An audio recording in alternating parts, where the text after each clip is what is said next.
Hey, it's Deborah Boschert. I have a super cool surface design technique that I am going to show you today. So you may know that I'm the author of Art Quilt Collage, A Creative Journey in Fabric, Paint, and Stitch. And there's a whole chapter in here about surface design with lots of ideas of cool things that you can do with paint on fabric. But this particular technique is one that I have only kind of recently mastered, and so this is a bonus. This is not included in the book. But here are the samples that I want to show you of this technique, which I call rolling prints. So you can see that this fabric right here was created with this roller. So this technique is a great way to make a pattern, a completely original pattern in a super fast way, and it's really fun. All right, so here is what you need. You need some sticky back fun foam. When you go to the craft store to buy your fun foam, be sure to look for the kind that has the sticky peel away backing. That just makes it a whole lot easier. You can see here's the sticky back. The color of the fun foam does not matter at all. You need a pair of scissors. You need an item that I suspect you have around your house. That is an empty toilet paper tube. You need a pair of needle nose pliers. Some acrylic paint. I like the Folk Art brand from Michaels, but any textile or acrylic paint will do, and there's lots more ideas in the book about paint options. You need a brayer. You need, this is the key, the roller. So what you need is a Worcester Sherlock 4-inch roller. That's the brand. Worcester is the brand, and I believe Sherlock is the particular item name. I get it from Home Depot. It costs about $7. And the key to this particular item is this spinning gear right here. So we'll talk about that in just a second. Now, of course, you also need some cloth. I use mostly solid color cotton fabric. A fat quarter size works great. I have just a few pieces here that I'm going to demo, but when I'm doing a printing day, I have a whole bunch of colors of both cloth and paint. And then the last thing that you need is a plastic cutting mat from the dollar store. So that's there. All right, so let's get started. So the first thing that you need to do is create your roller.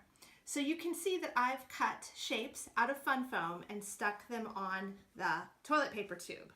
So here's, like, I'm just gonna finish this out. You can see that I have a circle cut out of that fun foam, peel off the sticky back, and stick it on the cardboard roller. I have one more to finish this particular roller. I have a spot that I left for this last circle. There we go.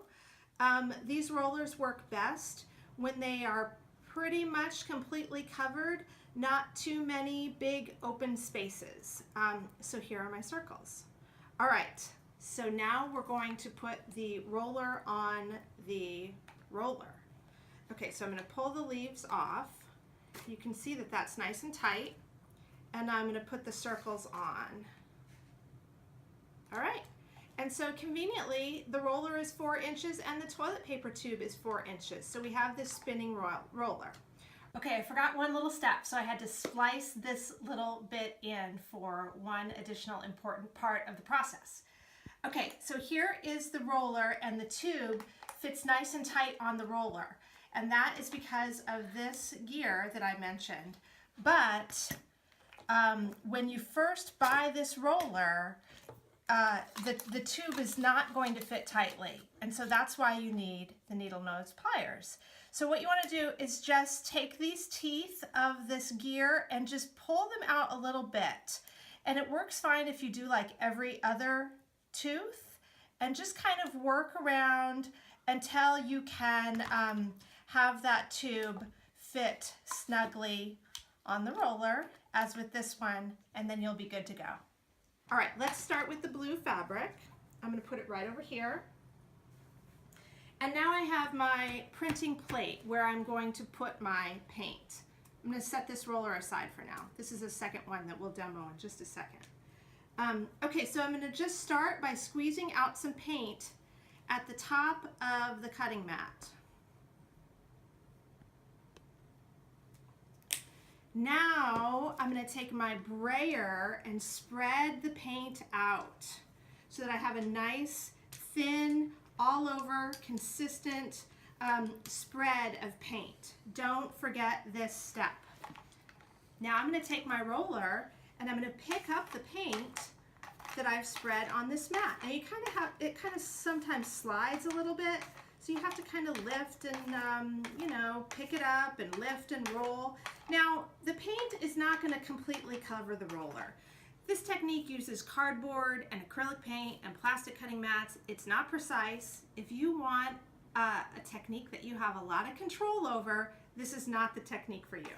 So it's a kind of a, you know, experimental, and you get an unexpected result each time.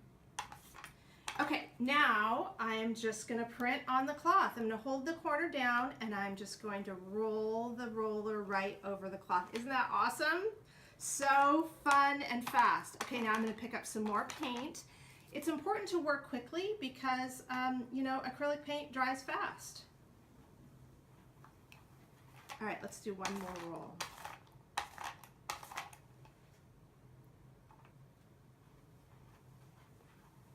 So there's my circles. You can see the paint on this plate is almost all lifted off. Now I'm going to do this last edge and I'm going to go ahead and print off the fabric. It'll then print onto this plastic tablecloth, which is exactly what it's there for. But that way I'm maximizing the fabric. All right, there you have a printed piece of original cloth. All right, let's do another one. Just because it's super fun and fast, and I'm eager to see what this other roller, how it looks. You don't always know how it's going to look because it's really hard to get a flat visual design when you're looking at it on the tube. Okay, so here's my second roller that I just made this morning. And I'm going to need to add more paint. So more paint on the cutting board. And again, taking the brayer to spread it out. Now you can see why sometimes you get eager and you might forget the brayer step. And if I put the print into this blobby paint, it's not going to be even coverage. So the brayer step is really important. Now with the brayer, you don't need to like go over the whole cutting mat. You just need a nice, smooth, flat strip that is about the same width as the rolling print. Okay, so now I'm picking up the paint. Again, you know, kind of lifting and trying to not let it slip too much, but getting all of those pieces of foam covered as much as possible. Though I promise you, they're not going to be covered entirely. Like I said, it's not perfect, predictable process. All right, let's see what we get. Awesome, super fun and fast. Okay, now you see I started the print down here at the bottom, so it's darker at the bottom. If I start at the top with this second run, then it's darker at the top. So that just kind of makes an alternate kind of pattern, which is different from that first one I did. Now, like I said, this technique uses cardboard, fun foam, really simple materials. So eventually this tube roller is going to kind of fall apart and not make the kind of print that I want it to. And that just means that I can make a new one. So toss that roller away when it kind of starts to be a little bit crunchy and unpredictable. And then what you have is cloth that is limited edition.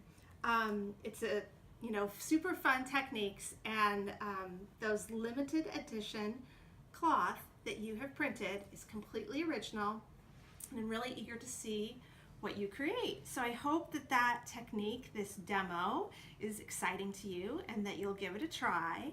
Post your results on social media. I would so much love to see them.